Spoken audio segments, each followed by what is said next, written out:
gentlemen, it's time for...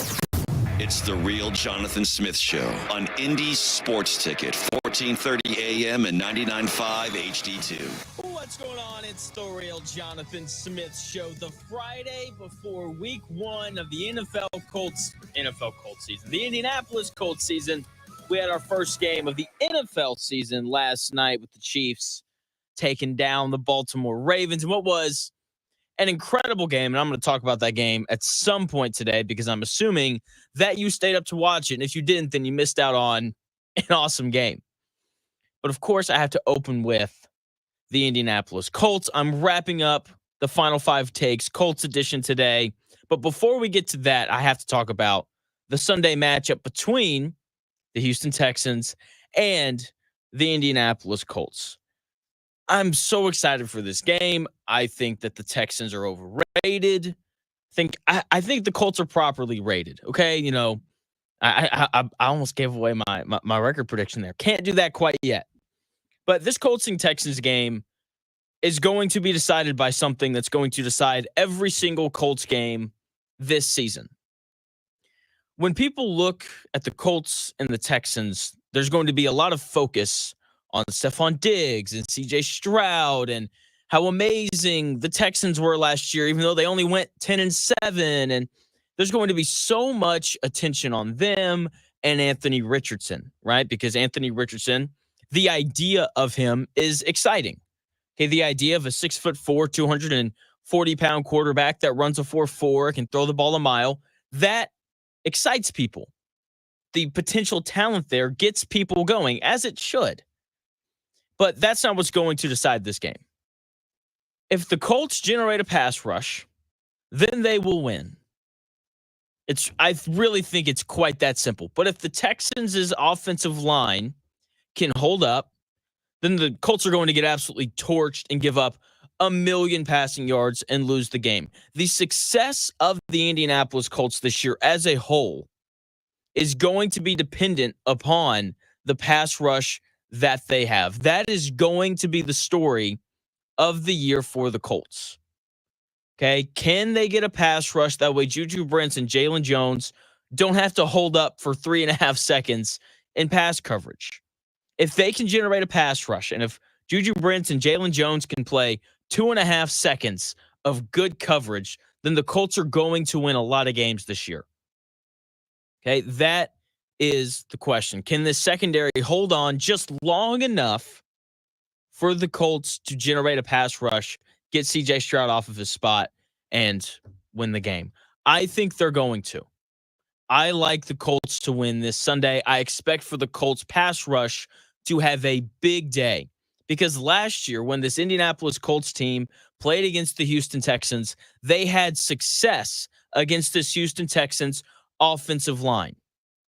Okay, and when you go back last year, Jared Dubin came on my show yesterday. If you want to listen to that interview, you can head over. Just go to Spotify or Apple Podcasts, and you can go back and listen to yesterday's show. So if you go back to last year, the Colts and the Texans played early in the year, second game of the season, if I remember correctly. So that Houston Texans offensive line, fully intact, late as the year went on, they got beat up. But early in the year, the Houston Texans offensive line gave up 6 sacks to this Indianapolis Colts pass rush last year. And guess what? The Houston Texans have decided to run it back with the exact same offensive line from last year to this year.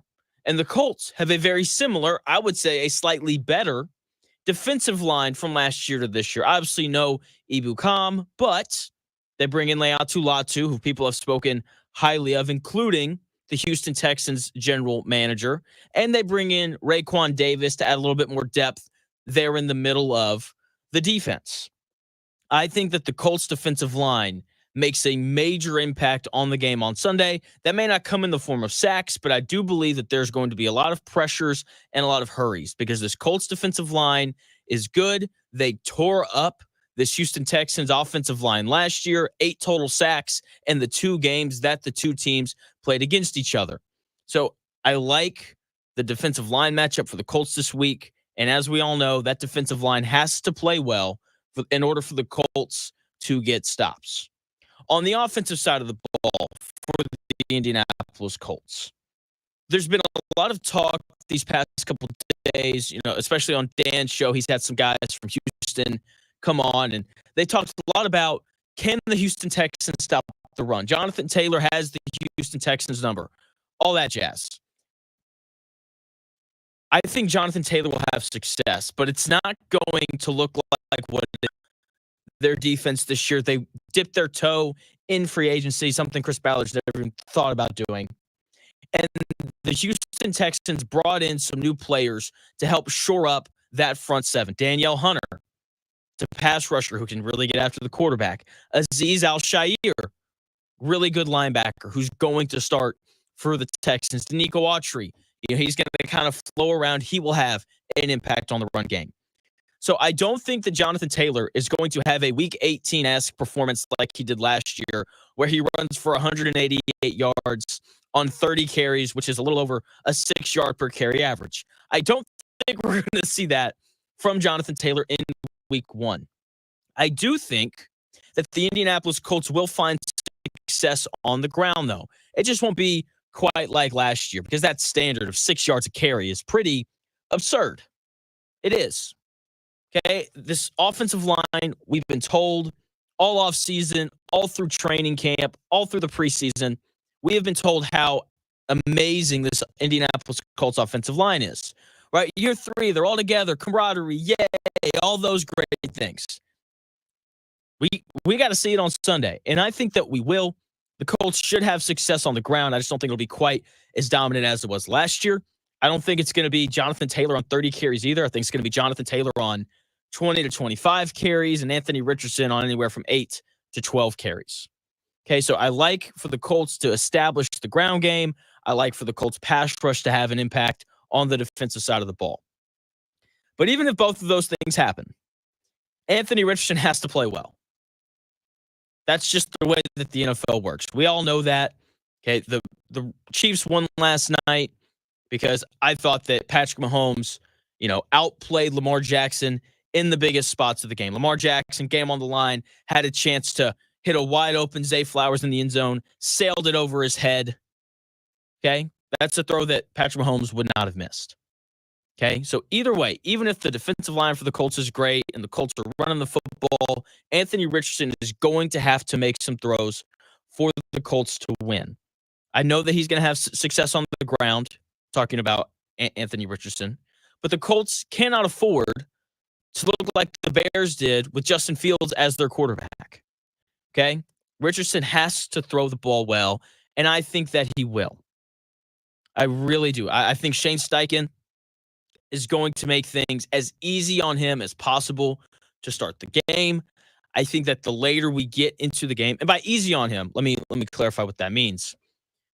Drag routes, little crossing routes, and deep balls down the sideline. I don't think that they're going to ask him to squeeze the ball into tight windows over the middle of the field early in the game, because Anthony Richardson hasn't played in a regular season game in almost a year. It's been a long time since Anthony Richardson has played in a real NFL game. I think they're going to try to kind of ease him into it. So I think we're going to see a fair amount of quarterback runs early. I think they're going to try and make the throwing part of the game as easy on him as possible while he just gets reacquainted with playing in the NFL. Okay, but as the game goes on, I think second half, we really kind of see Steichen open it up, and they ask Anthony Richardson to do a little bit more. So I expect for the first half, the Colts to be pretty conservative in their offense, especially with how they want to throw the football. But as the game goes on, we'll see Steichen kind of open up the playbook. And, about halfway through the third quarter, I think we're going to get a glimpse at what the Colts actually have at quarterback this season. I like the Colts to win. They break the streak. They have to break the streak at some point. Okay, and I like the idea of them breaking it at home against a divisional opponent. Okay, I like the Colts to win 24-21. Okay, that hits the under for those of you who are concerned about the gambling side of things. That says, I believe the number is still 46.5. Obviously, 24-21, that's 45, so we stay under. I think they win behind a dominant performance by the defensive line, a consistent ground game, and I think Anthony Richardson makes a couple big throws late to kind of put the Colts over the top. So the Indianapolis Colts are going to start the season 1-0. Now, what do I think the Colts are going to go on the season? The Colts record prediction. I've been waiting to give this for a couple weeks now. I've had it written down. I went back last night, double-checked all my theories, and they might as well be laws now. I feel pretty good about this. So I do my record predictions, I think, differently than a lot of people. I think most people sit down with the schedule and they work their way through it and they're like, win, loss, win, loss. I got to be honest, I think that's a dumb way to do it because injuries happen and,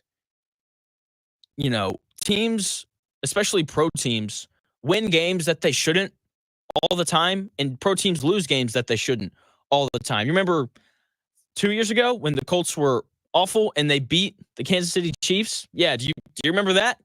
See, things like that happen in the NFL all the time. So when I make a record prediction, I ask 4 different questions. Okay, how difficult is the schedule? Is the quarterback good? Is the head coach good? And overall, how good is the roster because injuries happen? So let's start at the top there. How difficult is this Indianapolis Colts schedule? Because it's incredibly important. Part of the reason why I have the Houston Texans going 8-9 and not making the playoffs is because their schedule is difficult. Okay, and I touched on this a bit yesterday, but the Indianapolis Colts got a bit of a scheduling break. They only have one game against a legitimate top 5 quarterback in the NFL, Josh Allen, in Week 10. Okay, they have 7 games against fringe top 10 quarterbacks in the NFL. C.J. Stroud twice, Trevor Lawrence twice, Aaron Rodgers, Jordan Love, and Jared Goff. So that's 1 game against an elite quarterback and 7 games against fringe top 10 quarterbacks. That means the Colts have 9 games this year against quarterbacks that don't exactly scare you. And that is such an advantage, especially for this Colts team that doesn't have a great secondary. Okay, knowing that they don't have to worry about playing Lamar Jackson or Patrick Mahomes or Dak Prescott or any of those kind of, I can't believe I just said Dak Prescott. Throw Dak Prescott out of there. Joe Burrow, let's put him in there instead. Knowing that they don't have to play against these top, echelon quarterbacks, that is a major advantage for the Colts. Like, they're going to have 9 games against guys like Sam Darnold and Will Levis. That's a big advantage for them, and it's part of why I like for the Colts to go 10-7 this year. Next question. Is the quarterback good? I'm optimistic about Anthony Richardson. Okay, there's a lot to like about him. Okay, the talent is clearly there. Big, fast, strong. Okay, based on what Steichen and Ballard have said, he anticipates well and he can read defenses. We just have to see it. And that's part of what I'm excited to see on Sunday. Obviously, the accuracy has to get a bit better. I think he'll have a slow start to the season. That's part of why I have the Colts at 10-7. I think they get off to around a 500 start. I think around week 10 they come out at somewhere around 5-5, and then the last 7 games of the year they kind of get things going offensively. Because I think it's going to take Anthony Richardson a bit of time to kind of figure things out. These first 10 weeks are going to be important. If they can just hover around 500, then I like their schedule down the stretch. Okay, so that answers the question of, is the quarterback good? Is the head coach good? I don't think I have to talk about this too much. If you've been listening to my show, I love Shane Steichen. Okay, his track record is good. He was good in Philadelphia with Jalen Hurts. He was good in Los Angeles with the Chargers and Justin Herbert. Helped Justin Herbert put together the best rookie season we've ever seen from a rookie quarterback. It's impressive. The best season that Jalen Hurts has had came under Shane Steichen. So I trust Shane Steichen to consistently put the Indianapolis Colts in a position to win.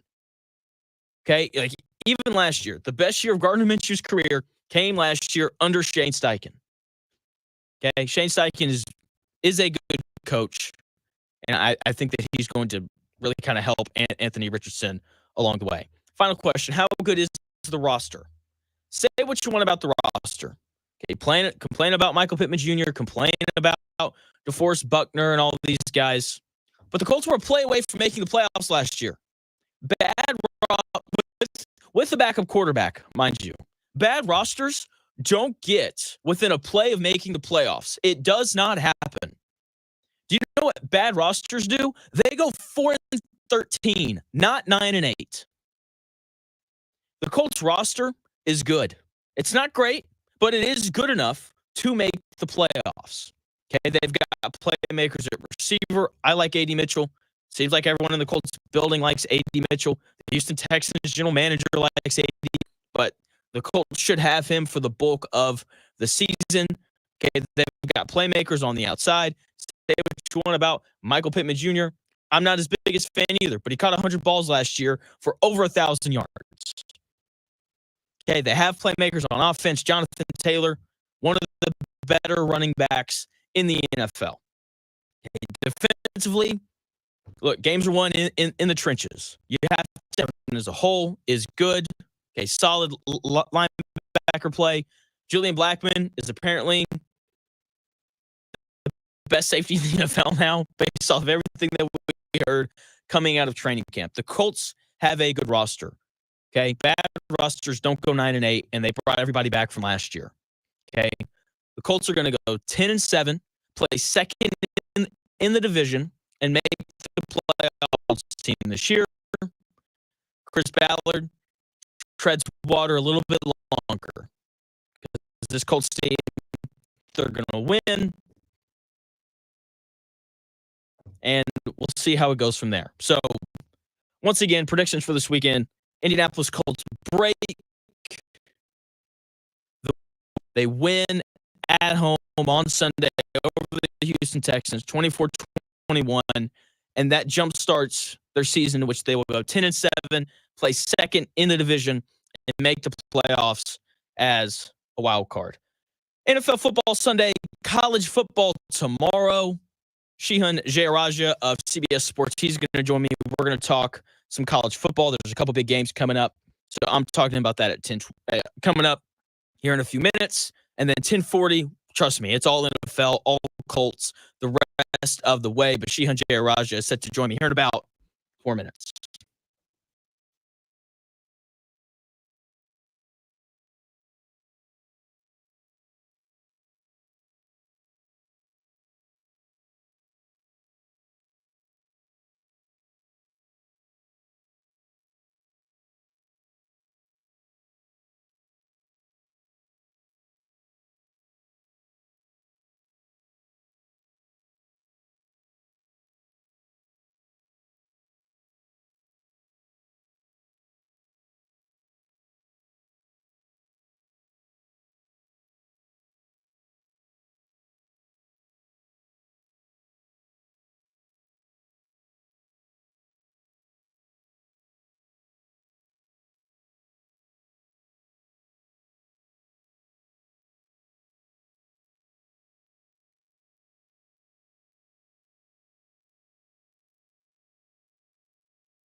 More Indy Sports Ticket, 1430 AM and 99.5 HD2.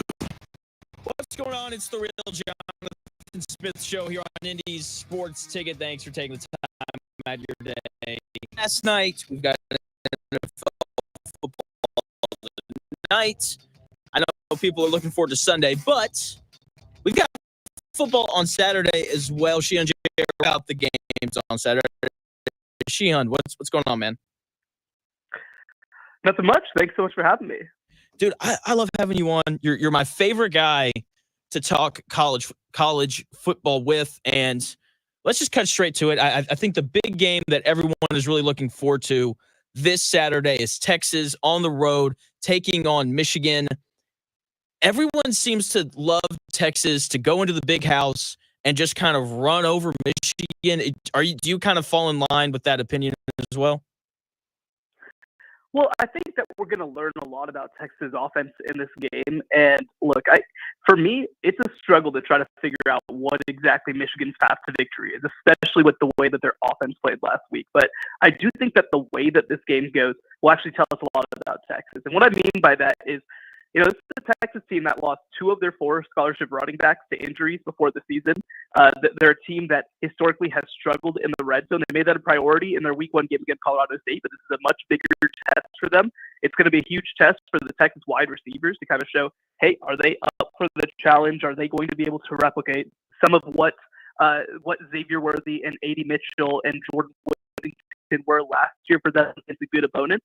And I also think this is going to be a huge test for Quinn Ewers. If Quinn Ewers has a huge game this weekend against a secondary that includes players like Will Johnson for Michigan, I think that this improves his draft stock and kind of puts him into that QB1 conversation. So I do think that it's hard for me to see what exactly the pathway is for Michigan to win this game, just with their struggles on the offensive side of the ball last week, going against a Texas defense that should be pretty good.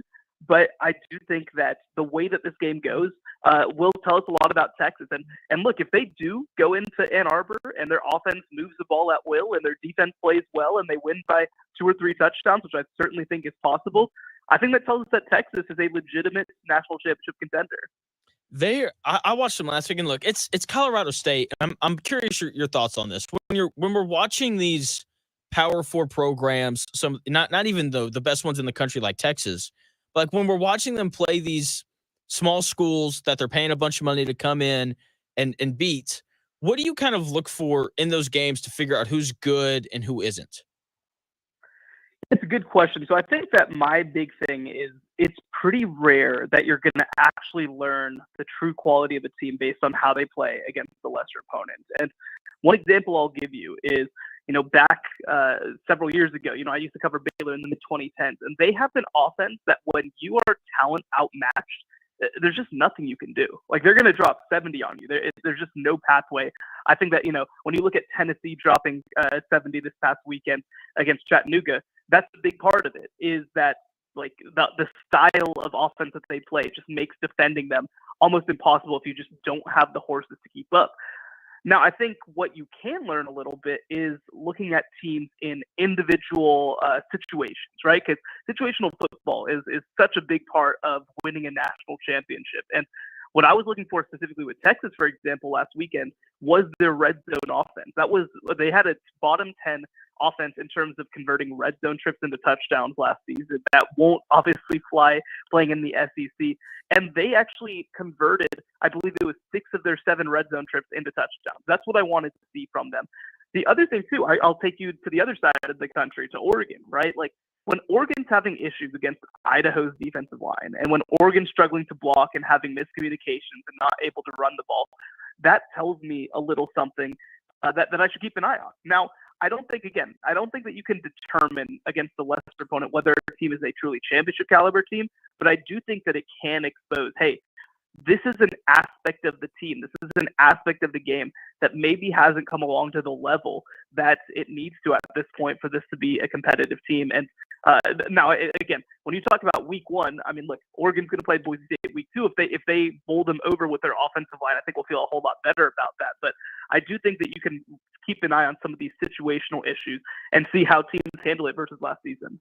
Joined by Shehan Jeyarajah, college football writer for CBS Sports. So going back to kind of last week, who impressed you the most last weekend, and who are you kind of excited to see heading into this weekend in terms of just like who maybe might surprise you this year, or and kind of things along that line? That was a terribly worded question. I'm sorry. No, I got you. So I think that for me, this was a team that I picked to win the ACC, but Miami looks ready for business. We don't know exactly how good Florida is. I'd imagine that they're going to be potentially a team that barely, maybe misses a bowl game once again for the second year in a row. But to go into the swamp and play a team of that talent caliber, at least, and to completely wipe them off the field, I think that says something about Miami. And it wasn't just the fact that they did it. It was the different ways that they did it. They passed the ball well. They ran the ball well. They got yards after the catch. They went downfield. Defensively, they were able to get a lot of pressure, even after losing their best player, Ruben Bain, to an injury early in the game. So for me, that is a team that I think just showed, hey, we have the pieces to be a truly complete football team heading into ACC play. And by the way, with the struggles of Clemson and Florida State, I think that really opens the door for them to potentially be the team coming out of the ACC and competing for the college football playoff. Another team I think that you have to keep an eye on is USC. I was fascinated to see how they were going to integrate this new defensive staff. And I said it all off season. This isn't a situation where I think that you can just hire a coordinator and say, okay, cool. This is something where I think that the entire coaching staff, all the way up to the head coach, had to be committed to not just changing how they run their defense, but also changing the way that they practice, changing the way that they strengthen and develop. And it looks like in week one, after their game against LSU, that Lincoln Riley was up for the challenge. And I did feel like people wrote him off a little too soon after a legitimately bad season last year in Caleb Williams' final season. But this is a coaching staff that, outside of last year in the pandemic season, they've won 11 games essentially every single year. They've made multiple college football playoffs. Even when you talk about their quote-unquote failure of a first season, I mean, they made it to the Pac-12 championship game despite having really kind of half the roster depth that you really wanted them to have heading into year one. So I think that they're in a great position right now. They seem to have another great quarterback in Miller Moss, who I think certainly won't give you this type of incredible playmaking that we'll see from a Caleb Williams, but I think at the same time just gives you a lot of consistency, was very decisive and poised with the ball, gives them a chance to be really good. So USC is a team that I'm definitely keeping an eye on. And again, heading into next weekend, we talked about Texas, of course, and not just the way that they, whether they're able to beat Michigan, but I think the way that they play that game is going to tell us a whole lot. There's actually, to me, what might be I guess you could call it like a contender play-in game in some ways between NC State and Tennessee. NC State didn't look very good against Western Carolina in week one, and that's something that certainly they're going to have to reckon with. But this is a team that I picked number 2 in the ACC to potentially go to that conference championship game against Miami. And they're going up against a Tennessee team that, again, look, in week one, they played Chattanooga. Like I said, I don't think you want to take too much from it, but they have showed the pieces, especially with their new quarterback, Nico Iamaleava, to potentially be one of the better teams, especially offensively in the country. And so this is a game where I think it's huge for both Tennessee and NC State's case as a potential at-large college football playoff team. If NC State wins this game, I think all of a sudden the ACC is a lot more opened up to have the second team in the field. If Tennessee wins, I think that they jump into that Missouri, Alabama-type caliber of teams that are going to be right on the edge of the playoffs potentially late in the year. Joined by Shehan Jeyarajah, writer or college football writer for CBS Sports. I'm with you on Miami. I picked them to win the ACC to start the year. Feel great about that after watching them last Saturday. I loved USC. I'm with you. I thought people wrote Lincoln off way too early, given the success he had previouusly at Oklahoma. You knew he was going to figure it out at some point at USC. And the Tennessee thing is really interesting because whenever I listen to, the national media people talk about Tennessee, it seems a lot of people like them to sneak in to the playoff and be this 10 or 11 seed. That's kind of how I feel about them just because of the offense. Like it's Josh Heupel. Like they're going to score points because that's just what Heupel's done as his time as a head coach. What are your thoughts on Notre Dame, though? Because obviously they go down to Texas A&M, won a tough game on the road. What were your thoughts on Notre Dame after that game? Well, I think that when you talk about, I want to make the comparison to another Notre Dame quarterback that I think was a little disrespectful. Wasn't necessarily that he was a big-time passer. He wasn't a true NFL prospect, but he just gave them a level of playmaking, especially with. Well, now I think that Riley Leonard has that also gives you a little bit more football. They made Texas A&M look completely inept on that more than just saying that Texas A&M might be terrible on that side. I think they've got enough playmakers that I still feel good about what Notre Dame brought to the table. So, look, we know what this team can be, and this team, frankly, I mean, you look over the past 5 years, like they would have made an unmanageable schedule. Although that USC game starts to look a lot more interesting at the end of the year.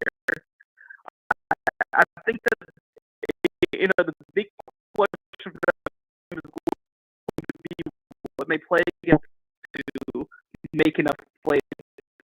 I think that Riley Leonard showed me enough, especially with his legs against Texas A&M, to feel like, okay, if this offensive line continues to come along, I think that they're in really win over North Dakota State last weekend, and they're actually playing Nebraska every Colorado game this year because it's Deion Sanders and his team. And Nebraska, they've got this young freshman quarterback that looks like Mahomes. He wears number 15. I'm hearing all this stuff about him. Can you just kind of give us a preview of what that game is going to look like and kind of your thoughts on each team?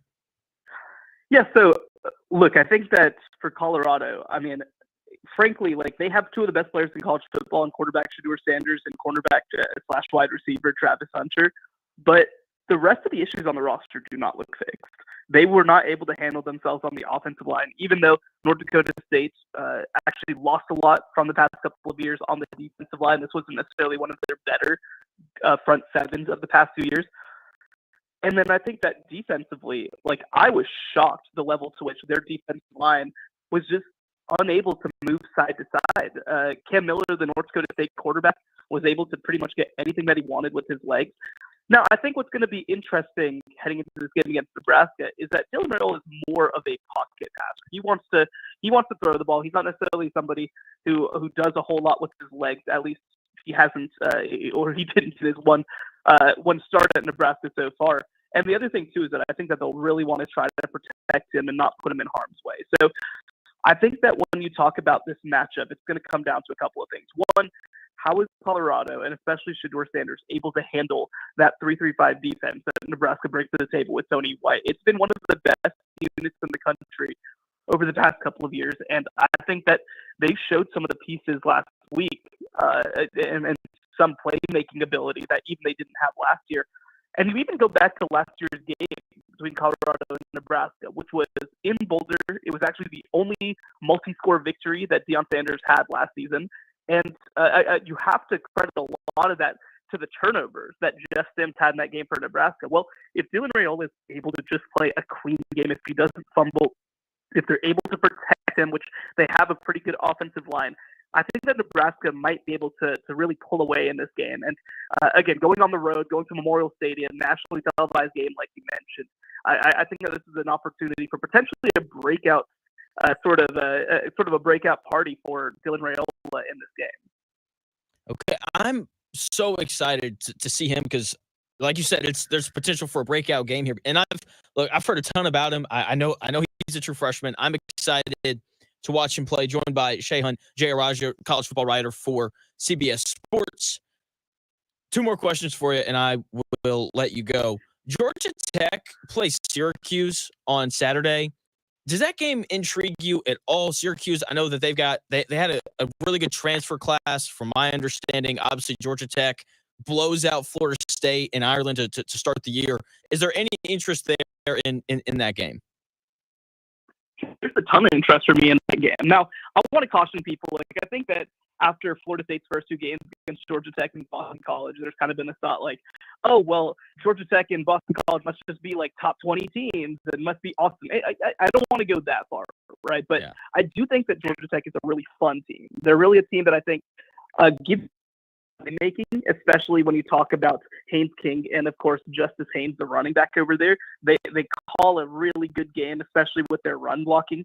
And then I think with Syracuse, like this is one of the more interesting teams in the country with hiring Fran Brown, the former Georgia secondary coach, as their head coach. He's considered kind of the dawn of Northeast recruiting. Like he is the guy in New Jersey, and they were able to bring in some big-time players because of his connections and because of his cachet, including, of course, Kyle McCord coming over from Ohio State. And Kyle McCord, in his first game at Syracuse last week, throws 4 touchdowns and looks really, really good in this offense. So I think that this is just kind of a battle of, I mean, you could almost describe this as a battle of second chance views, right? With Haynes King versus Kyle McCord, two guys who I think have really found themselves in good situations since transferring from big-time programs. And I think the other thing, too, is that these are two coaching staffs that I think if you are in the weeds of college football, like these are guys that you really need to know. Okay, fair enough. Last question for you, Shehan, and I will let you go. My Arkansas Razorbacks play Oklahoma State tomorrow. Do my guys have any shot tomorrow at going on the road to Stillwater and coming out of there with a win? Well, if you look over the past couple of years, Oklahoma State has not necessarily prioritized non-conference play the way that they need to at times. But I will say, I think the fact that they beat down reigning national champion South Dakota State from the FCS level, I mean, that shows me a level of focus that I don't feel like I've seen from a Mike Gundy team in a little while in week one. All that to say, like, I mean, this Oklahoma State team, they actually ranked, I believe, 3rd nationally in returning production. They have the best running back in the country, and Ollie Gordon. Defensively, they've made some strides. It's going to be a tough matchup. Like, it is going to be, I think, a tough matchup. The thing that you do have to like about it is, you know, Arkansas, of course, brings in some playmakers. I think that Bobby Petrino called a nice game as the offensive coordinator last week to kind of, you know, just let the offense get comfortable, show off the legs of Taylon Green. But this is a tough matchup. I think that Arkansas definitely has a chance. I think that it'll still be a game in the fourth quarter, but I think that Oklahoma State is the better team. Yeah, that's kind of how I feel. That's very, very sadly, that's how I feel. Shehan, thanks for your time, man. I love having you on, dude. You're always great. Yeah, thank you so much for having me. Yep.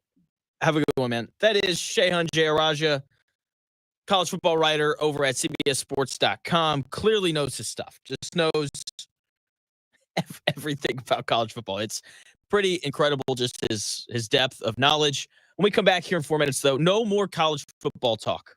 I've got a fun list Friday, and then I've got some thoughts on Chiefs and Ravens last night. All those coming your way here in about 4 minutes.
Often imitated, never duplicated. It's the real Jonathan Smith Show on Indy Sports Tickets, 1430 AM and 99.5 HD2. What's going on? It's the real Jonathan Smith Show here on Indy's Sports Ticket. Big thanks to Shehan Jeyarajah of CBS Sports for joining me in that last segment to talk college football, because we got games this weekend. We got games tonight. IU taking on Western Illinois. That game should be a blowout. The game shouldn't be fun to watch at all. So we've got the NFL to fall back on. Should be fun to watch. Packers, Eagles tonight. Game only available on Peacock. So hopefully you have that. Funless Friday continues as it does every Friday. And today, for my Funless Friday, I decided to come up with what I'm going to call the flip list. Now, I've made, I think, 4 big moves in my life. So when I was like 12, moved from Tennessee to Arkansas, moved away for college. When I graduated, I moved to Chattanooga for a few months, and then I moved up here to Indianapolis. And moving is always an interesting thing. The best part and worst part is the whole friends aspect of like leaving people that you like and then journeying off to hopefully find new people in a new place that you like. And there have been, people that I've met here and other places that, the first time we meet, things appear to go great. And I really like them. And it's like, hey, bro, like we should hang out. And then after we hang out a couple times, I'm like, I don't really want to hang out with this guy anymore. My opinion of them flips. The opposite has also happened where I'll meet people and be like, they seem kind of standoffish. They're giving off that beta energy and all those things. But I see him a couple more times and my opinion of them flips. And it's like, this guy's actually kind of cool. And I think that happens during sports seasons as well. I think there are characters, teams, players, coaches that we walk into a season and everyone likes or dislikes. But by the end of it, we're all like, I'm good. I don't want to hear from this guy anymore. Pass. Or I want to hear more from this guy. So that is kind of the essence of the Fun Friday flip list. I've got 4 NFL-related guys, and I've got 1 college football one. So let's start with the 4 NFL ones. The Houston Texans. Everyone loves them. Heavy wagers have been placed on the Houston Texans this year. Everyone has them winning the AFC South. Everyone loves DeMeco Ryans and CJ Stroud. And, oh, my goodness, they got Stephon Diggs. And, everybody just loves the Houston Texans. But they are going to deliver. And while that happens, they're going to disappoint everyone, to say the least. And while there's all this love and affection for the Houston Texans right now, when they go 8-9 and they don't make the playoffs, everyone is going to peel back and kind of push the Houston Texans away a bit.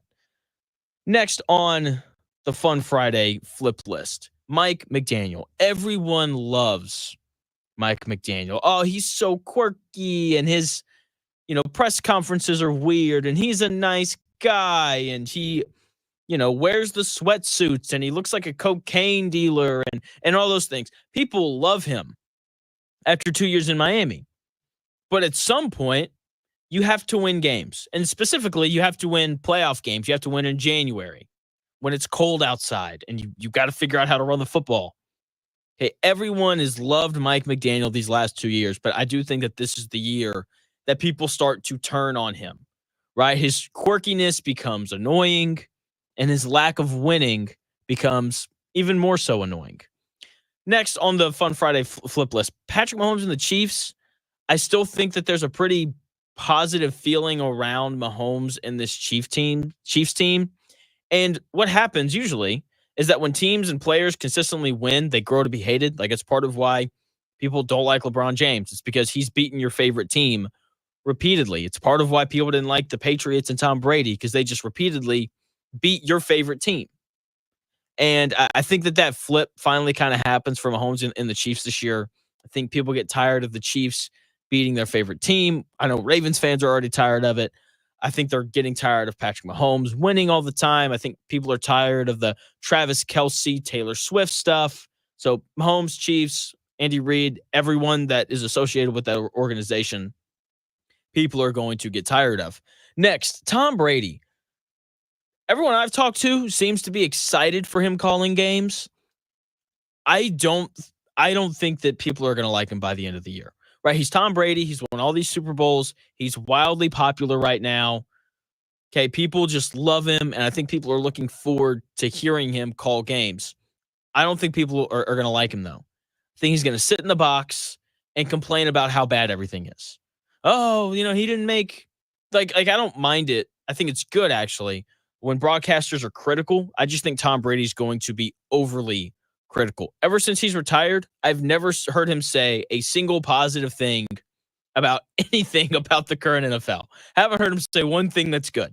And I just think that people are going to get annoyed with how overly critical Tom Brady is. So those are the four guys for this NFL season that I think that the narratives on are going to flip as the year goes on. And then for college football, Ryan Day, no one likes him. Okay, well, Ohio State fans do not like him. But by the end of the year, wouldn't be surprised that they're going to beat Michigan. I think they've got a pretty good shot at winning the national title. If all those things happen, then people will go from not liking Ryan Day to finally giving him his proper due of this guy's one of the best football coaches in all of college football right now. So that is my Fun List Friday flip list. Now let's move to last night's game, Chiefs and Ravens. Mahomes still the man. He's still so freaking good. He just, Chris Collinsworth made a great observation last night. He just doesn't miss freebies. He doesn't. Like the difference in that Chiefs and Ravens game last night wasn't all the, illegal formation alignment things. It wasn't, it wasn't anything like that. The difference, it wasn't, Likely's toe landing out of bounds. It's not what it was about. That was not the difference in the game. The difference in the game was the Ravens had a busted coverage and Xavier Worthy was running wide open, and Patrick Mahomes didn't miss it. And then on that, second to last play of the game, the Kansas City Chiefs had a busted coverage. Zay Flowers is open, wide open in the back of the end zone, and Lamar Jackson didn't make the throw. That was the difference. And that's why it pays to have Patrick Mahomes, because he just doesn't miss anything like that. Whereas every other quarterback in the NFL does miss that throw from time to time. The other thing that popped out is Xavier Worthy. He's incredibly fast. Speed works everywhere, especially when your head coach is Andy Reid. Okay, and it wasn't even just the reverse that he ran the touchdown in on. It wasn't him being wide open down the sideline on the busted coverage that I thought really made the impact for the Chiefs. I thought his speed opened everyone else up. Like Rashee Rice had a great game. Should he have been playing? That's highly debatable. But he was on the field, and he was awesome. And I think part of it was the Ravens know that Xavier Worthy's on the field, so they can't bring safeties down to cut off, the 7 slant routes that Rashee Rice caught. So Xavier Worthy going to have an impact on that team, and it's wildly funny that the Bills are the team that traded the Chiefs the pick to draft that guy. Jeez. My next takeaway was Lamar Jackson. I don't like skinny Lamar. They were talking about how he's lost weight, and yes, he's more elusive. Yes, he looks quicker, but he's not going to last. He had a quote a couple days ago where he was talking about the AFC Championship game last year, and he was talking about how he was so beaten up that he just felt like he couldn't run like he normally does, and he just couldn't play like himself late in the year in that AFC title game. And your answer is to get smaller? If you're getting beaten up and worn down over the course of the season, the answer should be to probably beef up a little bit. And more importantly, slide. The dude only slid once. Seriously, it's like 3rd and 8, and he's lowering his shoulder trying to pick up these first downs. And I'm sitting there and I'm watching Lamar Jackson last night, and I'm like, I swear, if Anthony Richardson runs the ball like Lamar Jackson does, I'm going to go crazy. Seriously. Like Lamar Jackson, man, like you could count on one hand the number of times that he slid and avoided contact last night. And he's down, he's slimmed down. He's not going to last through the whole season if he continues to run the football like that. Okay? He also won't last the whole season if this Baltimore Ravens offensive line continues to be as bad as it was last night because they weren't very good. That's a very kind way for me to put it. Okay, that Baltimore Ravens offensive line couldn't block anyone at all. It was not pretty in the slightest. Chris Jones he just had a day. He was in the backfield every play. Didn't matter where they lined him up at. I mean, he was just so incredibly impressive and, in the backfield on every play. And that's what dominant pass rushers do, right? They get in the backfield and they just disrupt. And so Ravens have to fix that or else they're going to be in trouble all year this year. My final thought from the game was I thought we were going to see a lot more Derrick Henry than what we did. He only got 13 carries. Like, I mean, you go out and you get this new, I don't want to call him a toy, but you get this new player that you feel like is going to help enhance your offense. And game one, you only give him the ball 13 times. That's not good enough. Seriously, I thought that we were going to get a heavy dose of him. And we didn't. When he did run the ball, I didn't think he was very good. 13 carries for 46 yards. That's 3.5 yards a carry. His longest carry of the night was only 9 yards. I don't know. That may not work out for them. And part of it is I think that it's going to take, Derrick Henry a little bit of time to adjust. I know the way that the Ravens run the ball is just different from the Titans. It's a lot of shotgun and pistol, whereas the Titans were tight under center, and it's just different. The timing's off. You saw Derrick Henry run into the back of multiple Ravens offensive linemen last night. Like, the timing was just weird and off. I walk away from that game thinking that the Chiefs are better than they were last year and thinking that the Ravens are definitely not as good as they were last year. But it's week one. We have many, many more games to go, and I can't wait. I've got Colts talk when we come back here in about 4 minutes or so. I've got Chiefs, Colts, Texans, Sunday game, week one prediction. I'm giving you a record prediction as well. All that is coming your way here in about 4 minutes.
Ladies and gentlemen, it's time for... It's the Real Jonathan Smith Show on Indy Sports Ticket, 1430 AM and 99.5 HD2. What's going on? It's the Real Jonathan Smith Show here on Indy's Sports Ticket. We have a Colts game this week. Colts, Texans, 1 o'clock Sunday, Lucas Oil Stadium. Hallelujah. Football is back. We had a game last night. We got another NFL game tonight. We got college football tomorrow. We got NFL football on Sunday. We got NFL football on Monday. Oh, it's just beautiful. It's so beautiful. Oh, I'm so glad it's back. And the Colts and the Texans, Sunday, 1 o'clock. That is, in my opinion, one of the two best games in the 1 o'clock window. I think a lot of people that have NFL Sunday ticket will be tuned in to this Texans and Colts game because people are high on the Texans. And, you know, I think people are interested in seeing who Anthony Richardson is and what type of quarterback he can be. And I'm excited for the game. I think people have the game all wrong, though. People are going to walk into this game. You're going to turn on, national shows or whatever, and they're going to focus on Stephon Diggs and CJ Stroud and the Texans. Oh, my goodness. They made the playoffs last year, and they won the division. And, they're just going to go crazy for Houston, right? And they're going to talk about Stroud and the receivers and all those things. And then when it comes to the Colts, it's all going to be about Anthony Richardson, right? This battle of these two young quarterbacks who were taken 2 picks apart. That's what this game is going to be framed as. But that's not what's going to decide this game. What's going to decide this game for the Colts, just like every other game that they play this year, can the Colts generate a pass rush that relieves pressure off of the secondary? That is the question. That is the answer to that question is what is going to decide this football game. Because if the Colts can generate a pass rush, then this horrendous secondary that we've talked about all offseason can, maybe sneak away. Whereas if this Texans offensive line can hold up, then the Colts are going to get torched and give up 1 million passing yards and lose the game. That is going to be the story of this season for the Indianapolis Colts. Okay, if Juju Brent and Jalen Jones can hold up just long enough for this pass rush to have an impact, then I love the Colts' chances of winning not just on Sunday, but winning a lot of games this year. And I do think that the secondary is going to hold up just enough on Sunday. And I do think that this Indianapolis Colts pass rush is going to have a big day. When we look at the Colts matchups against the Texans last year, man, the Colts defensive line had their way. First game last year, week 2, Colts go on the road to take on the Houston Texans. Colts had 6 sacks in that game. They sacked CJ Stroud 6 times, and it's early in the year. It's before all those offensive line injuries piled up on that Houston Texans roster. 6 sacks. Okay, and then, week 18 last year, the Colts had 2 sacks. Okay, like this Colts defensive line should have a good game on Sunday. Because the Houston Texans are running it back, the exact same offensive line from last year to this year. Meanwhile, the Colts have a similar defensive line from last year. The only difference is no Ibukam, but they bring in Leatu Latu, and they bring in Raekwon Davis to kind of help shore up the middle of that defensive line. I think that this Colts defensive line has a major impact in the game on Sunday, and it is the main reason why they win. On the offensive side of the ball, I know we all think that the Colts are going to have a lot of success on the ground with Jonathan Taylor because of the success that Jonathan Taylor had on the ground last year in week 18. But this Texans defense is different. DeMeco Ryans, he is a defensive-minded guy. You knew he was going to go out and find front 7 guys to kind of help shore up their run defense. Okay, they're bringing in, Danielle Hunter, really good pass rusher. Okay, they're bringing in Azeez Al-Shaair, who's going to start at linebacker. And Denico Autry is a good player who's also going to have an impact. So I don't think that we're going to see Jonathan Taylor run for 188 yards on 30 carries like he did last year in week 18, averaging over 6 yards a carry. I don't think we're going to quite see that level of production from this Colts run game. But I do think that the Colts find success on the ground. Okay, it just won't look quite like last year where they're averaging 6 yards a carry. Okay, this offensive line We've heard about it all offseason. I've heard Colts people talk about it. I've heard national media people talk about it. Okay, people seem to love this offensive line, and I hope they're right. I really do, because if this offensive line's bad, then you can just throw the season in the garbage. Okay, but I think the offensive line's going to be fine. I thought they were good last year, not great, but good enough. And when it comes to this year, it's year 3 with all of them together. Raymond's a year older. Braden Smith's back. He missed time last year. So I like this offensive line. I think they come out and they play well. Okay, so Colts find success on the ground, just not quite the same level as they did last year in Week 18. Either way, though, even if the Colts are able to find success on the ground between Jonathan Taylor and Anthony Richardson running the ball, even if this Colts defensive line generates a ton of pressure on the quarterback and they're able to, sack C.J. Stroud and get him off his spot consistently, none of it will matter if Anthony Richardson doesn't make a couple big throws. Okay, there's a couple plays every game in the NFL that decides the winner and the loser. Just take last night's game between the Ravens and the Chiefs as your example. There were 2 plays that defined the outcome of that game last night. Ravens had a coverage bust. Patrick Mahomes hit Xavier Worthy, and they scored a touchdown. Okay, second to last play of the game, Chiefs have a coverage bust. Zay Flowers wide open in the back of the end zone. Lamar Jackson doesn't make the throw. 7-point difference. That was the difference in the game. And Anthony Richardson is going to have to make the throws that make the difference for the Colts to win. Okay, I think we're going to see him run the ball well, but this Colts offense can't look like the Bears under Justin Fields. It can't just be him running around. Oh, look, Anthony Richardson ran for 100 yards, but he only threw for 87. That will not fly. Anthony Richardson has to throw the ball well, and I think that he will. This speaks to the faith that I have in Shane Steichen. I think Shane Steichen is going to make things easy on Richardson to start the season, especially early in this week 1 game against the Texans. Okay, like early, it's going to be a lot of like drag routes, some slants, easy reads.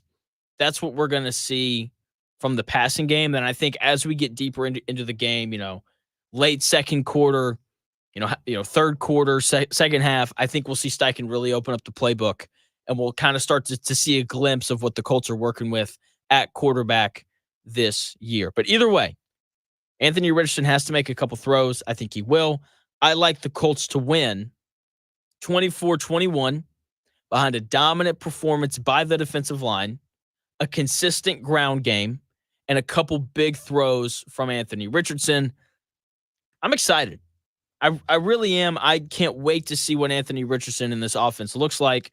I think we all know what to expect from the Colts defense. A good pass rush with some question marks, to put it nicely, on the secondary. Now, I want to move into, I've been doing this final 5 takes bit. Just 5 big takes on the Colts before the season starts. Today's my last one, and I'm going to give you my Indianapolis Colts record prediction on the year. Now, I do my predictions differently than a lot of people. I don't work my way through the schedule and pick every game. I think that's a dumb way to do it because there's just so many variables for every single game. Guys get hurt. Guys get suspended. All those things. Unless you're Rashee Rice, you don't get suspended. And look, let's be honest. Like teams in the NFL, especially pro teams, they win games that they shouldn't all the time. And pro teams lose games that they shouldn't all the time. Remember a couple years ago when the Colts were terrible and they figured out how to beat the Kansas City Chiefs? Do you remember that? I do. I still can't believe that the Colts won that game because they were terrible that year. That was the Matt Ryan year. So when I'm making a record prediction, it really comes down to 4 questions. How difficult is the schedule? Is the quarterback good? Is the head coach good? And how good is the roster? So let's start with the schedule. I touched on this a bit yesterday, but the Colts got a bit of a scheduling break. That's what happens when you finish 3rd in the division like the Colts did last year. They've only got 1 game against a legitimate top 5 NFL quarterback, and that's Josh Allen in Week 10. Outside of that, they have 7 games against fringe top 10-ish quarterbacks. C.J. Stroud twice, Trevor Lawrence twice, Aaron Rodgers, Jordan Love, and Jared Goff. Okay, so that is 7 games against the 10th-ish best quarterback in the NFL and 1 game against a top 5 quarterback in the NFL. That means that the Colts have 9 games this year where they're playing against a quarterback that doesn't really scare you, right? Will Levis, Sam Darnold, kind of guys of that caliber. And that is such an advantage, such a break for this Indianapolis Colts team that has question marks in the secondary. Okay, once again, being very nice by saying they have question marks. You know what? Let me just be honest. By having a secondary that's not very good, okay? So the Colts have caught a bit of a break with the schedule.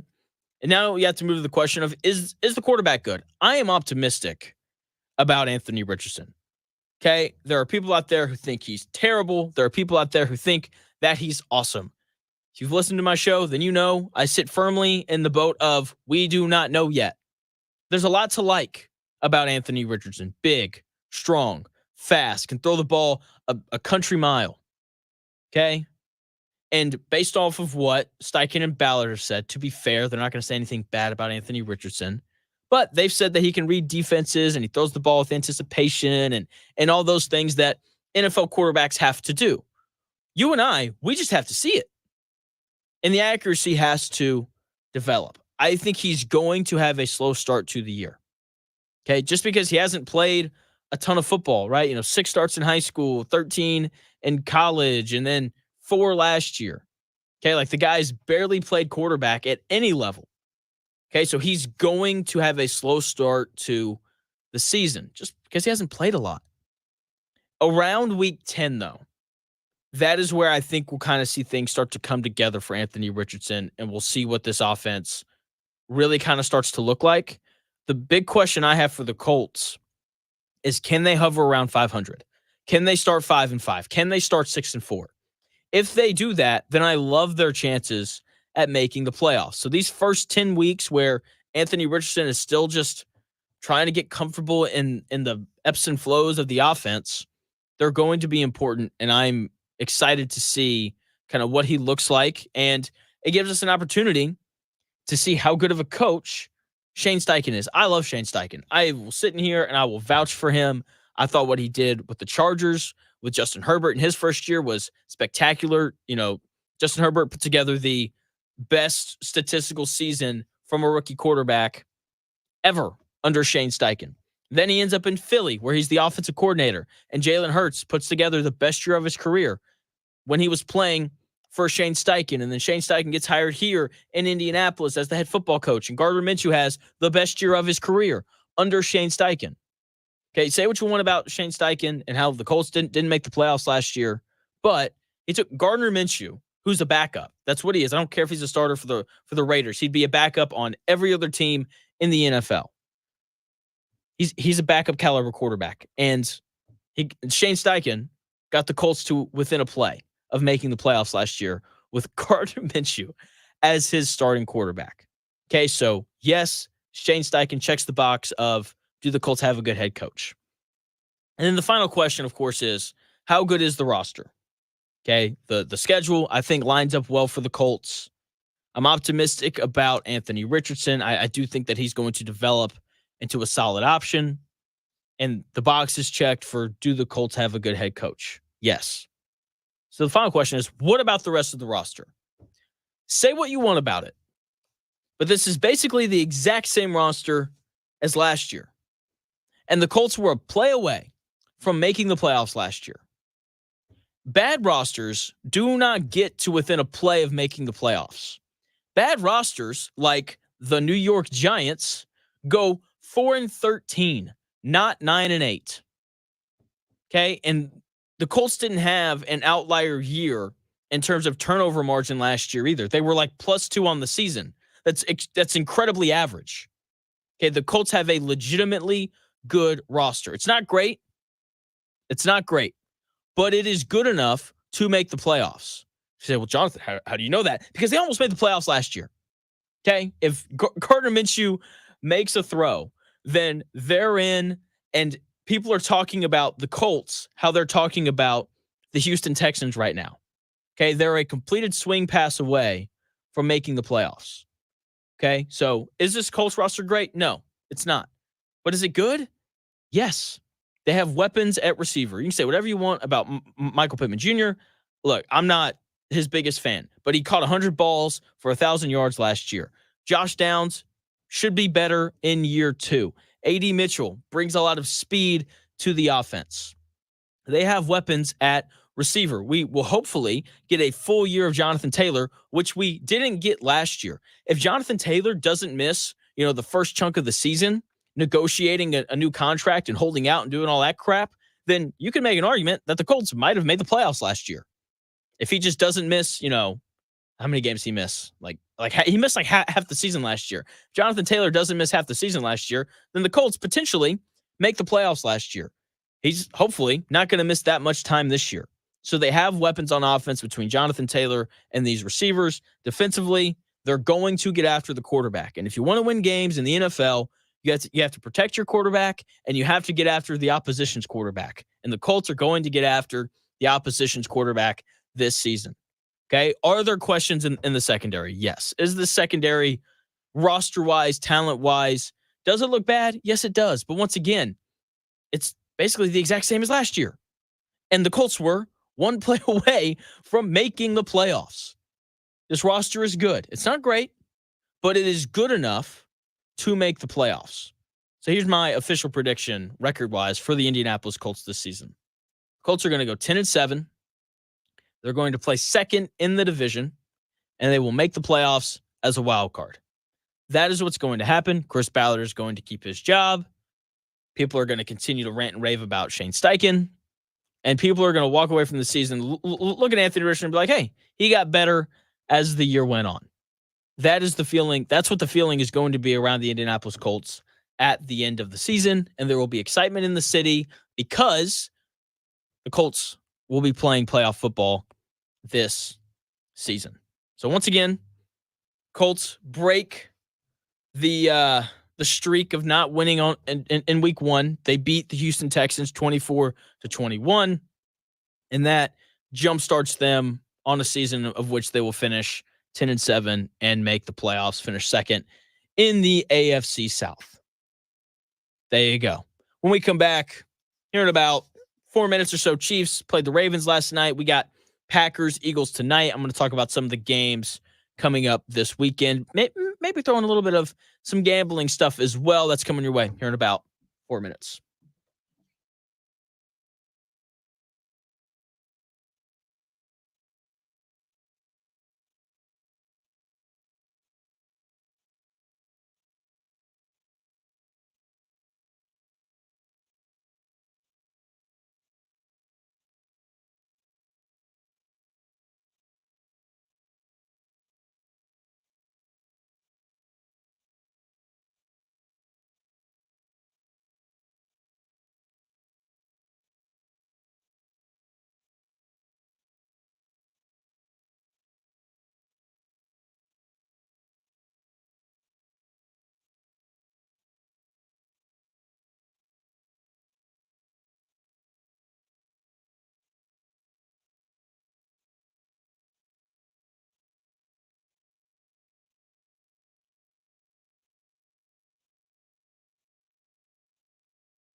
People join Walk MS to raise awareness and funds that change the world for everyone affected by multiple sclerosis.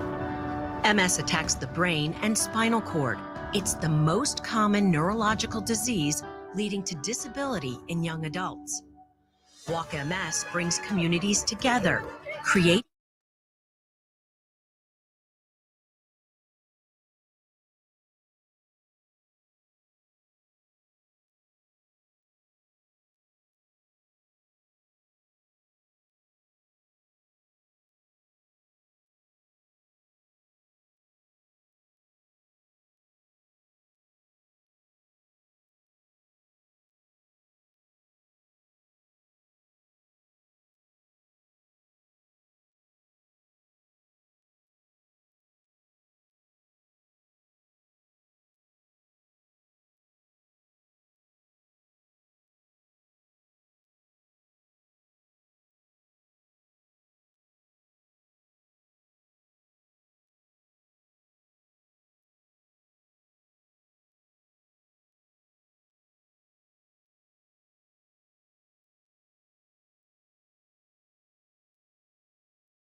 Welcome back to the Real Jonathan Smith Show on Indy Sports Ticket, 1430 AM and 99.5 HD2. The Real Jonathan Smith Show here on Indy's Sports Ticket. Thanks for tuning in to check out the show. No matter how you're tuning in to check out the show. Maybe you're watching on Twitter. Follow me there at _ Jonathan Smith. Check out the station's Twitter there as well at Ticket 1430. Maybe you're listening, on the radio 1430 AM. Maybe you're listening via the Indy Sports Ticket app, which you can download on the App Store or the Google Play Store. Or maybe you're watching on the best platform, the YouTube platform. Head over to YouTube, search for Indy's Sports Ticket. We should pop up. Subscribe.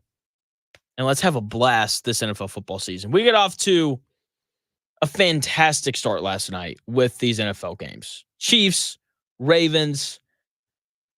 Like there wasn't a better opening game. I really don't think that the NFL could have picked a better opener for the season. A rematch of last year's AFC title game. This Ravens team that's kind of entered this Bills territory of, we can beat everyone not named Patrick Mahomes and the Kansas City Chiefs. And you can tell it really bothers the Ravens. They were saying absurd things last night, likely, going to the microphone saying that they aren't worried about the Chiefs in the playoffs. Okay, buddy. Just emotion getting the best of him there. It's still a wild thing to say, though. No doubt whatsoever. But my takeaways from last night is look, Patrick Mahomes is still the guy.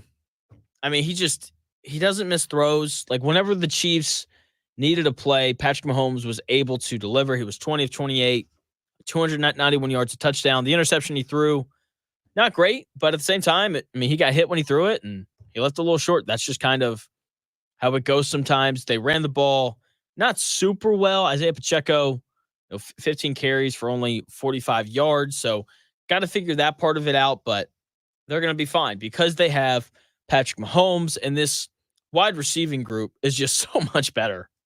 It's so much better. Rashee Rice, 7 catches for over 100 yards last night. He's gonna be much better in year 2. Xavier Worthy, look, people are freaking out about Xavier Worthy. He only touched the ball 3 times. Okay, and I know that 2 out of the 3 of them were on touchdowns, but one of them was off of a busted coverage, and the other one was on a reverse. So I still don't think that we even know all that much about Xavier Worthy. We know that he's incredibly fast, and we know that Andy Reid is a good coach, but that's really all that we know. We don't know that much more about Xavier Worthy. I think one of the I would say, impressive things about last night is Travis Kelce wasn't even all that involved in the offense, and the Chiefs still scored 27 points. Travis Kelce only had 3 receptions for 34 yards and no touchdowns. So it's absolutely apparent that this Chiefs team offensively, especially in the passing game, is going to be better than they were last year just because Rashee Rice is better. Xavier Worthy brings in the speed element. Travis Kelce, look, he didn't play well last night, but not really worried about him. He's going to be fine by the end of the year. And he's going to make some big plays in the playoffs because that's just what Travis Kelce does. So, yeah, Mahomes, still the man. Xavier Worthy, really fast, but I still have questions. I do, just because we didn't see him really do all that much last night. Chiefs defense looks legit like it did last year. Okay, like Chris Jones just absolutely wreaked havoc. He's been the best defensive tackle in football these past few years, not named Aaron Donald, and now he is the best defensive tackle in football. Okay, the dude is nothing short of spectacular. He was in the backfield all night last night, applying pressure to the one and only Lamar Jackson, who got skinnier, which doesn't make a lot of sense to me. I do not like skinny Lamar Jackson, even though he's probably a little more elusive, he's quicker, and probably a little bit faster and all those things. But I just, man, I don't know. He got hit a lot last night, and he had a quote a couple days ago where he was talking about how at the end of last year in that AFC Championship game, he didn't really feel like himself. He didn't really feel like he could run and extend plays because his body just hurt. And my thing is, if you're hurting at the end of the year, you need more body armor, not less. Like you need a little more weight on you. And Lamar Jackson opted to slim down a little bit. And look, as I was watching last night, I wrote this down. I simply wrote down, I hope Anthony Richardson doesn't run the ball like Lamar Jackson on Sunday.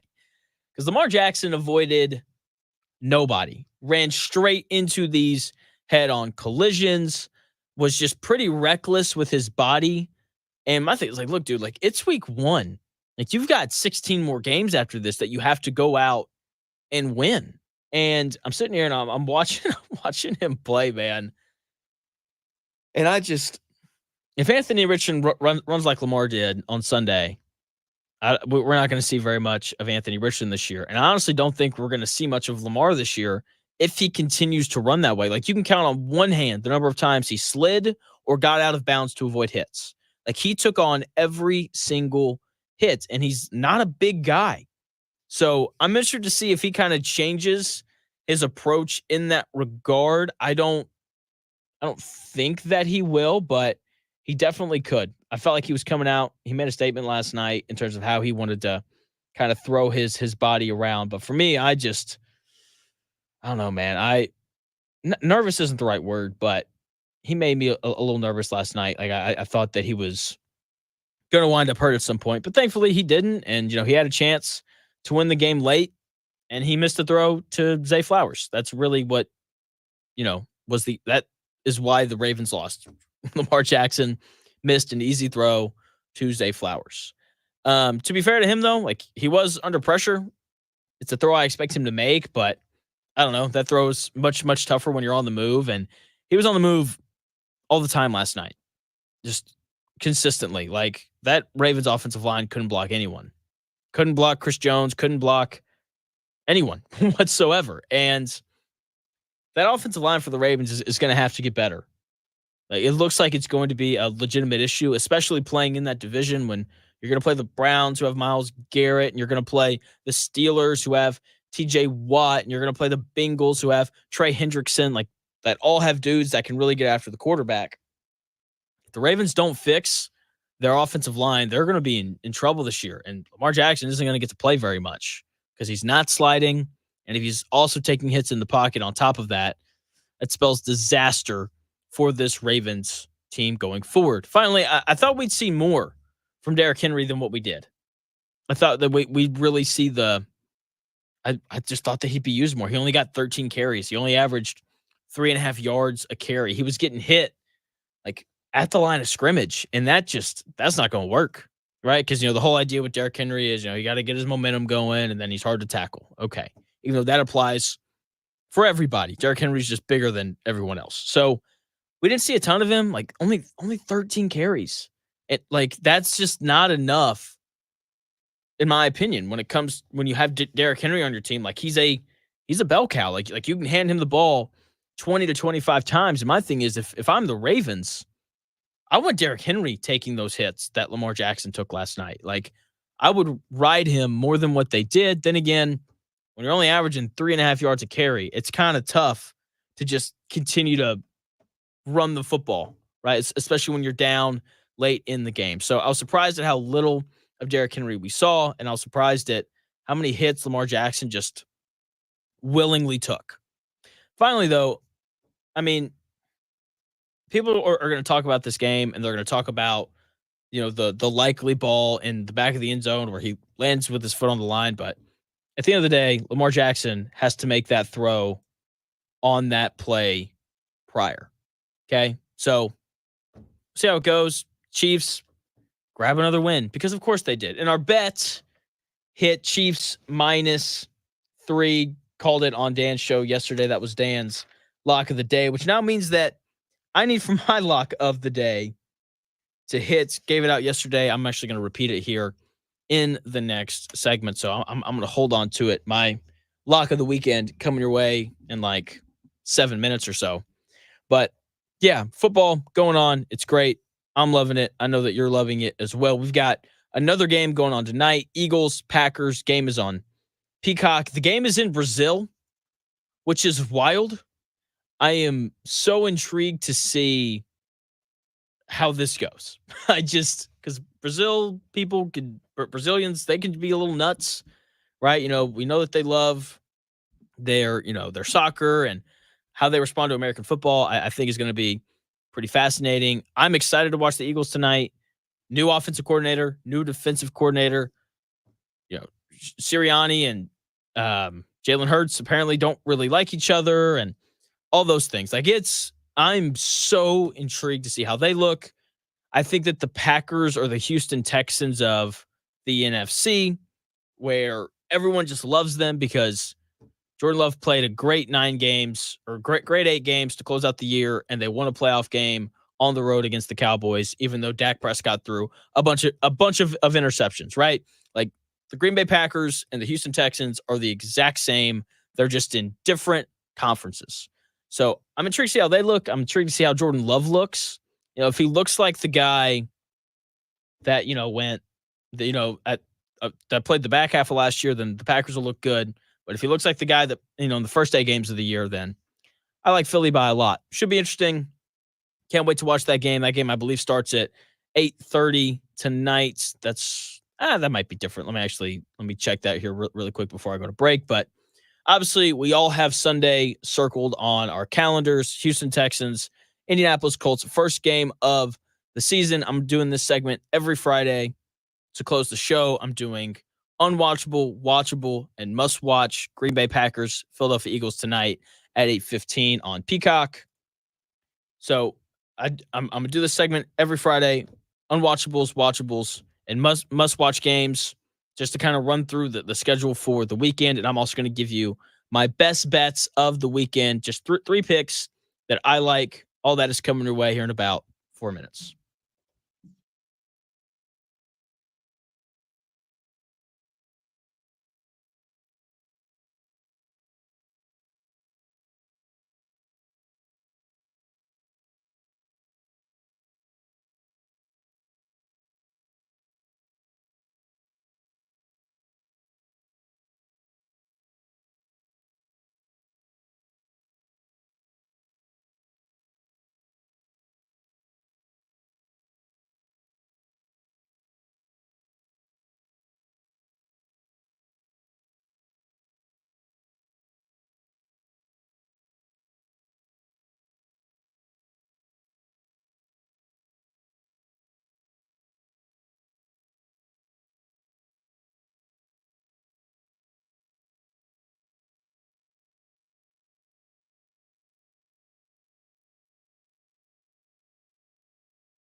The best takes, stories, and entertainment. It's The Real Jonathan Smith Show on Indy Sports Tickets, 1430 AM and 99.5 HD2. What's going on? It's The Real Jonathan Smith Show here on Indy's Sports Ticket. Hope you guys are having just a great week. I know we're all ready for the weekend. Colts, Texans, Sunday, 1 o'clock. Cannot wait for that game. I know you can't wait either. Should be a good one. Should be a good one. I think a lot of people are going to be tuned into that game. I gave my prediction earlier. I like the Colts to win 24-21. Start the season off 1-0 and finish the season with a record of 10-7. Oh man. Football all weekend, football games tonight, just so many games going on, and I can't wait. I really can't. So I'm going to do this every week. I'm going to come out with basically these 3 lists in one kind of thing where I basically put all the games, all the NFL games for the weekend into these different categories. Okay, so there's an unwatchable list, the games that no one cares about. Don't waste your time. Okay, it's going to have no impact on the rest of the season. And there's watchable games, games that are somewhat intriguing, and then there are must-watch games, the games that you and I are going to clear our schedule for to watch. So there's 3 unwatchable games this week. Because look, I try to watch everything, but when there's 16 games on a Sunday, can't watch all of them. Okay, Patriots versus Bengals. I think this game's going to be a total blowout. Okay, Bengals are favored by 8.5. The New England Patriots are probably the worst team in the NFL. That game should be an absolute blowout. Joe Burrow and the Bengals should get off to a great start. The Panthers and the Saints. Do we really want to watch any AFC South teams play? Unless it's, the Falcons, who could actually be decent this year. Panthers are going to be bad. The Saints are going to be much better. Saints are favored by 4. I don't think anyone really wants to watch that one. And then finally, the Vikings and the Giants, another matchup of bad teams. No J.J. McCarthy. I don't really want to make myself watch 3 hours of Sam Darnold. It's just me. Don't really want to see that. The Giants, do we really want to watch Daniel Jones? I think the answer to that question is no. So those are your 3 unwatchable games for the weekend: Patriots, Bengals, Panthers, Saints, Vikings, Giants. Watchable games that, if you're not doing anything, you'll definitely turn it on. Probably have a little bit of intrigue because you want to see either a certain team, a certain player, or just some storyline kind of develop. Number 1 on this list, Steelers, Falcons. I think people are fascinated with the Steelers and their quarterbacks situation. I think people are fascinated by the Atlanta Falcons bringing in Kirk Cousins. What is he going to look like post the Achilles tear? New head coach, new coaching staff just in general, bringing in, Matthew Judon and Justin Simmons as well. Like, the Falcons have had an influx of talent this year, and I think people are intrigued by them. And look, the Steelers are always interesting, especially now that they have Russell Wilson as their starting quarterback. Falcons favored by 3.5 in that one. Cardinals, Bills. The Bills are fascinating because they have Josh Allen, and everyone knows that Josh Allen is awesome, or everyone should know that Josh Allen is awesome. But Stephon Diggs is gone. Who are they going to throw the football to? I think people are incredibly intrigued by that storyline. And, of course, Cardinals, Marvin Harrison Jr. Got to see what he looks like in week 1 with Kyler Murray throwing him the football. Bills favored by 6.5 there. Titans versus Bears. This one's not hard to figure out. People interested in Caleb Williams, number 1 overall pick. What's he going to look like? What's Will Levis going to look like in year 2? So just an interesting matchup there between young quarterbacks. Bears favored by 3.5. Next, Raiders, Chargers.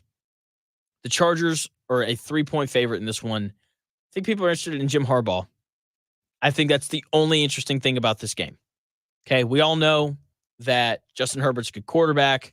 We all know that Gardner Minshew isn't very good, and this Raiders team as a whole isn't very good. Brock Bowers, though, is kind of interesting, but I think people are interested in seeing what Jim Harbaugh has kind of turned this Chargers team into. Next on the list, Cowboys, Browns. Browns are a big question mark. I think that's really the only way to put it. Like, is Deshaun Watson going to be good? That's really kind of what it comes down to for them. They went 5-1 in the games that he started last year.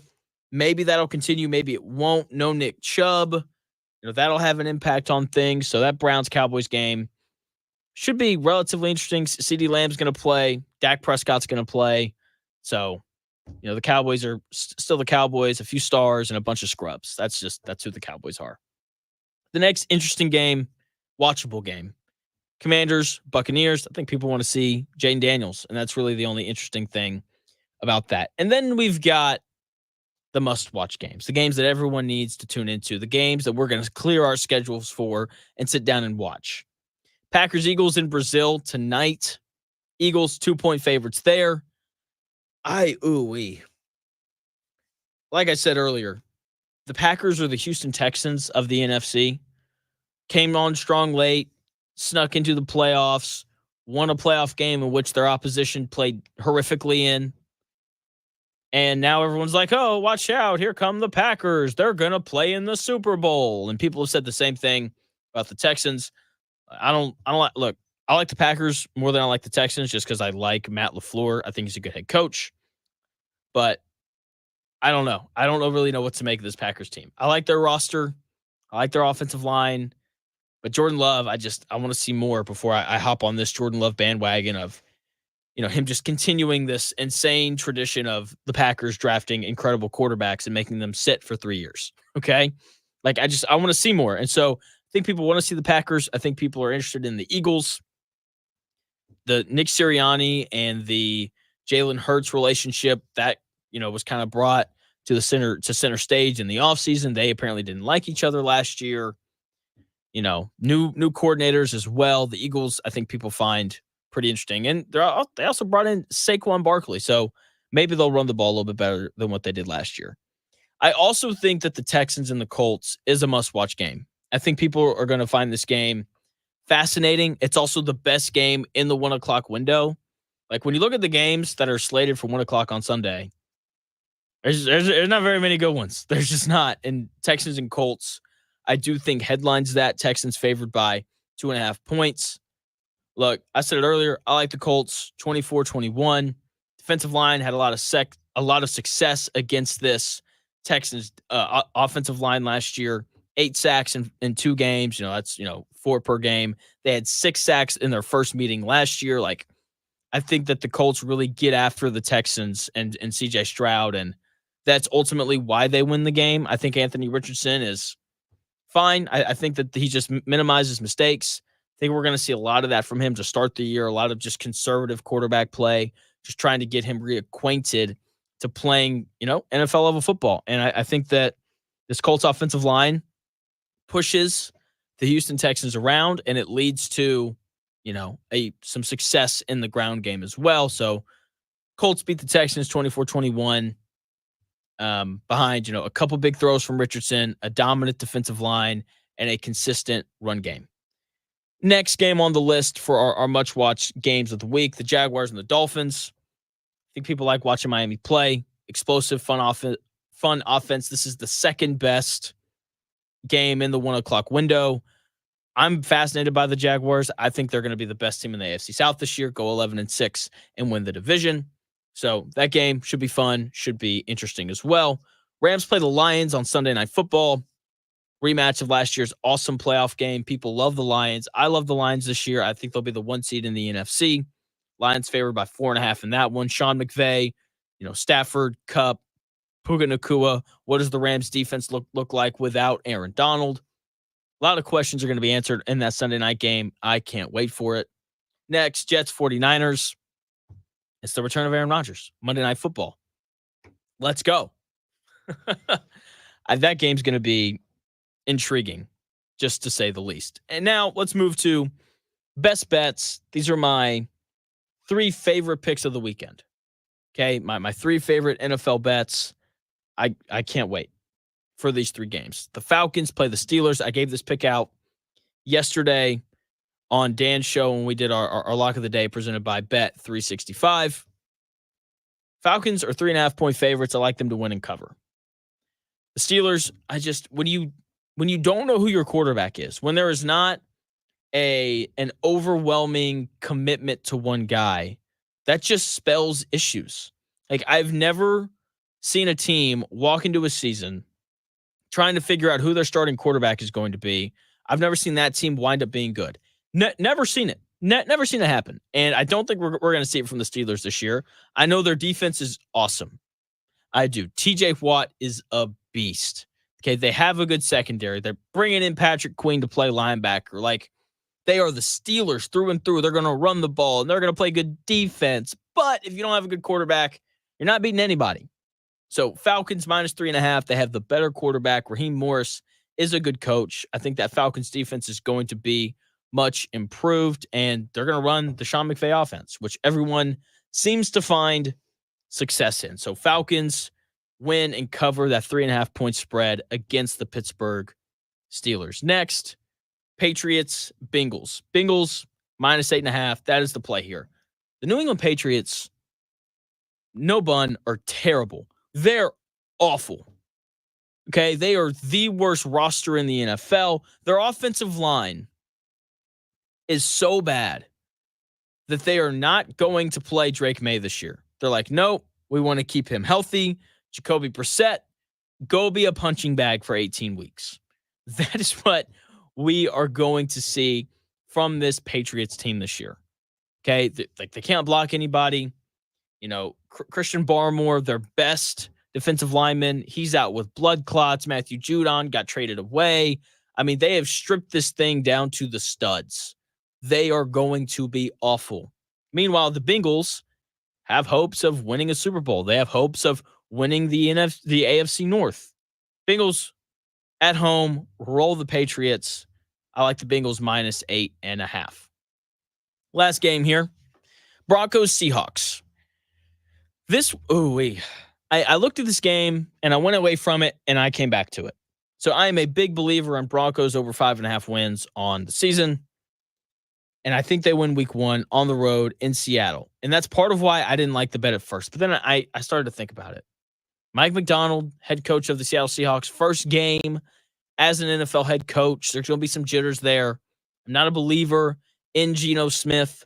Just not. Sorry. I think he's fine. I think he's average. I think Bo Nix is going to outplay Geno Smith, if I'm being completely honest, because Broncos have the best head coach. They have a more experienced head coach. They have a head coach that I know is going to put Bo Nix in a consistently good position to play well. So I like the Broncos +5.5, but I would bet the money line if I was you, because shout out to the sack man. As we know, 87% of the time, the team that covers also wins. Okay, so if you're going to bet, so instead of betting, the favorite on the money line, like bet the favorite to cover. And instead of betting, the Broncos +5.5, bet the money line, your payout's better and your odds are better of that happening. Okay, it just doesn't happen very often in the NFL where a team covers and doesn't win. So bet the Broncos money line +5.5. We've also got some college football going on this weekend. No Purdue this week, which this is a great week if you're Purdue to take a bye, because week 3 next Saturday, they take on Notre Dame. So tonight, I'm hoping to see a little bit better showing than what we saw last week from IU, who, when they beat FIU. They're hosting Western Illinois. Game starts at 7. Game is also going to be available on the Big Ten Network. Indiana should roll. Okay, this is another game where you sit back and you watch, and you're like, if I'm having to watch this game in the fourth quarter, chances are we aren't going to be very good this year. So, you didn't have to watch the Florida International IU game last week in the fourth quarter. That should be the case again. I'll probably flip over, watch just to kind of see what they look like. They should win. We'll see if that happens or not, but they should. They should absolutely roll past good old Western Illinois. And then Notre Dame is taking on one of the other teams from Illinois, Northern Illinois. That game's at 3:30 on Saturday. Yeah, this is a really boring week of college football, right? Week 1's always a lot of fun. There's always a lot of excitement, big games, big opponents. And then week 2, everyone's like, let's play a cupcake, unless you're Texas. Texas and Michigan tomorrow at noon. That game's going to be awesome. Okay, I expect for Texas to go in and just kind of roll over Michigan. Okay, Michigan's playing a walk-on at quarterback. I think that tells us all that we need to know about Michigan's offense. Okay, could he be the next Stetson Bennett? Sure. But those guys, that doesn't happen very often. Okay. It's very rare that a walk-on shows up and is able to play. It's a huge downgrade from JJ McCarthy last year. Big House should be electric. It should be an awesome environment just to experience football in. I'm sure at the start of the game it'll be loud and rowdy, but by the end of it, they're going to start emptying their seats about halfway through the fourth quarter because I expect Texas to go in and just roll. They've got a better head coach than Steve Sarkisian. They've got a better quarterback and Quinn Ewers. They're tough defensively. Like Texas is one of the best teams in the country, and Michigan just isn't, even though they are the defending champs. They're kind of in that second tier of teams this year, kind of grouped in with Michigan, Penn State, Notre Dame, good, going to beat a lot of teams, but they aren't going to compete with the likes of Texas, Ohio State, Georgia, or Alabama, or anyone quite like that. That's going to do it for the Real Jonathan Smith Show on this awesome Friday. We've got football next week. Or not next week. Football tonight. Football tomorrow. Football Sunday. I can't wait. Monday show is going to be awesome. 10 to noon. I may not even grab a guest for Monday. I don't think I'm going to need one after this Colts game. I'm just going to come on here and tell you guys how right I am. Because the Colts hosting the Texans on Sunday. Colts win 24-21. That is my official prediction. My official record prediction this year for the Colts is for the Colts to go 10-7 on the season. Okay? I'm telling you guys, Colts have a good roster. It's not great, but it is good enough for them to make the playoffs if Anthony Richardson plays well, which I think Shane Steichen is going to help him do. So Colts go 10-7. Colts win on Sunday. The Dan Dockett Show coming your way next here in 5 minutes. Thanks for tuning in to the Real Jonathan Smith Show. I'll be back on the air Monday from 10 to noon to talk about the Colts game. I will talk to you Monday. Coming up next, it's the Dan Dockett Show.